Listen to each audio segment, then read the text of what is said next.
محترم ناظرین، السلام علیکم ورحمۃ اللہ وبرکاتہ۔ آج میں آپ کے سامنے سماج کے ایک اہم مسئلے کو لے کر کے حاضر ہوا ہوں۔ وہ مسئلہ یہ ہے کہ ہمارے سماج میں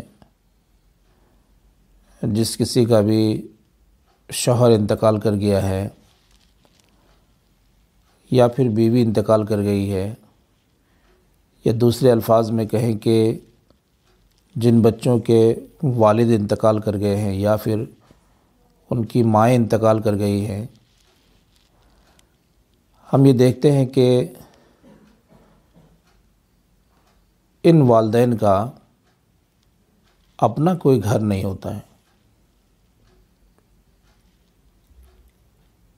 آج یہ اس بیٹے کے پاس تو کل اس بیٹے کے پاس، کبھی اس بیٹی کی یہاں تو کبھی اس بیٹی کے یہاں۔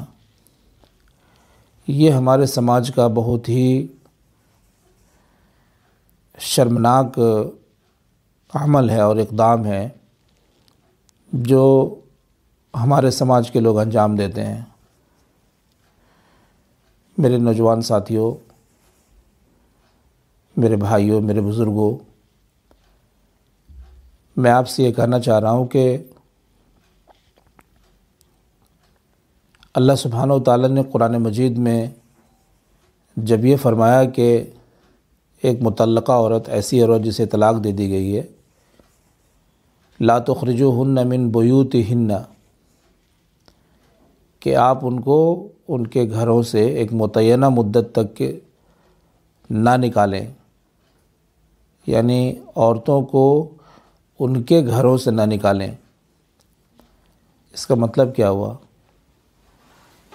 اس کا مطلب یہ ہے کہ عورت جس گھر میں رہتی ہے بظاہر وہ شوہر کا گھر ہوتا ہے، لیکن قرآن مجید کی نظر میں، اسلام کی نظر میں، جب تک وہ اپنے شوہر کے گھر میں رہے وہ گھر اس عورت کا ہوتا ہے، اس بیوی کا ہوتا ہے۔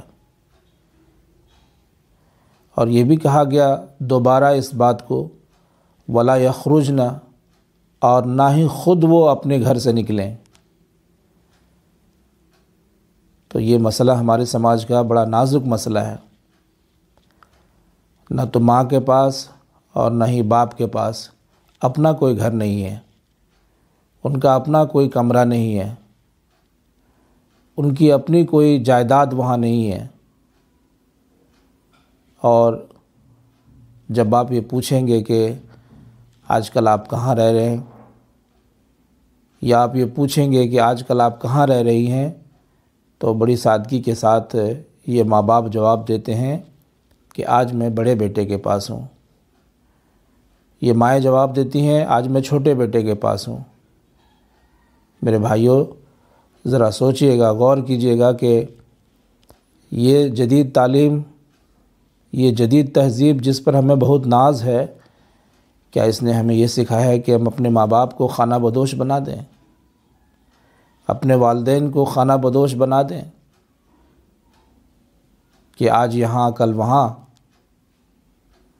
دوسری بات یہ ہے کہ کسی کو بھی اپنے گھر میں اس وقت سکون اور آرام ملتا ہے جب وہ گھر اس کا ہو۔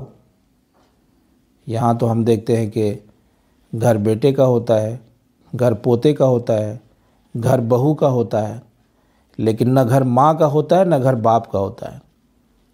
اسی طرح سے ہم اپنے سماج میں یہ بھی دیکھتے ہیں کہ جب بال بچوں کی شادی کر دی جاتی ہے تو ماں باپ کو دروازے پر رہنے کے لیے چھوڑ دیا جاتا ہے، بیٹھکے میں رہنے کے لیے چھوڑ دیا جاتا ہے، اور ماں باپ کو اگر چھوڑا جائے تو کسی حد تک غنیمت ہے کہ ماں باپ ایک ساتھ دروازے پر رہتے ہیں، لیکن ایسا نہیں ہوتا ہے۔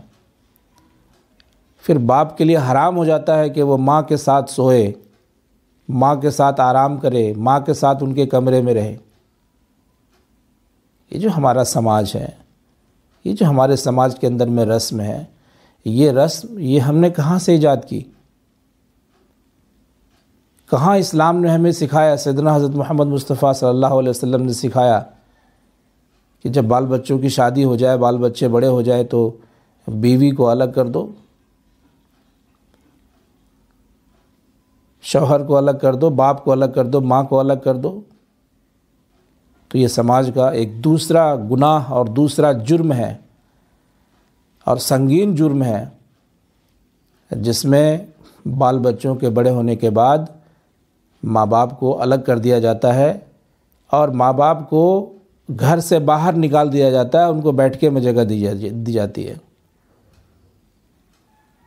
اللہ سبحانہ وتعالیٰ نے قرآن مجید میں بیان فرمایا ہے وَلَا تَعْضُلُوهُنَّ فِي الْمَضَاجِعِ، آپ کسی بھی صورت میں اپنی بیوی کو اپنے سے دور مت کریے، ان کا بستر الگ مت کریے. یہ ان کے اوپر میں بہت زیادہ شاق گزرتا ہے، بہت زیادہ انہیں تکلیف ہوتی ہے. تو میں سمجھتا ہوں کہ یہ دو خرابیاں جو ہمارے سماج کے اندر میں پائی جاتی ہیں اور بڑے پیمانے پر پائی جاتی ہیں. پہلی خرابی یہ کہ ماں باپ کا اپنا کوئی گھر نہیں ہوتا ہے، ان کا کوئی کمرہ نہیں ہوتا ہے، ان کا کوئی روم نہیں ہوتا ہے، ان کی کوئی الماری، ان کی کوئی جائیداد نہیں ہوتی ہے، اور انہیں ہم نے خانہ بدوش بنا کر کے رکھ دیا ہے. اور دوسرا جرم یہ کہ جب بچے بڑے ہو جاتے ہیں تو ماں باپ کو مجبور کیا جاتا ہے سماجی ضابطے کے مطابق کہ وہ دروازے پر رہیں، وہ بیٹھکے پر رہیں، اور پھر انہیں مجبور کیا جاتا ہے کہ وہ ماں کے ساتھ نہ رہیں، اپنی بیوی کے ساتھ نہ رہیں، اپنی اہلیہ کے ساتھ نہ رہیں. یہ دونوں ہی قانون، دونوں ہی ضابطہ، دونوں ہی رسم نہایت ہی گھناؤنا ہے اور قابل ترک ہے. جتنا جلد ممکن ہو ہمیں اور آپ کو اس چیز کو اپنے سماج سے اکھاڑ پھینکنا چاہیے. اللہ تبارک و تعالیٰ کی بارگاہ میں دست بدعا ہوں کہ اللہ سبحانہ و تعالیٰ ہمیں اور آپ کو اس کی توفیق عطا فرمائے. جزاکم اللہ خیر.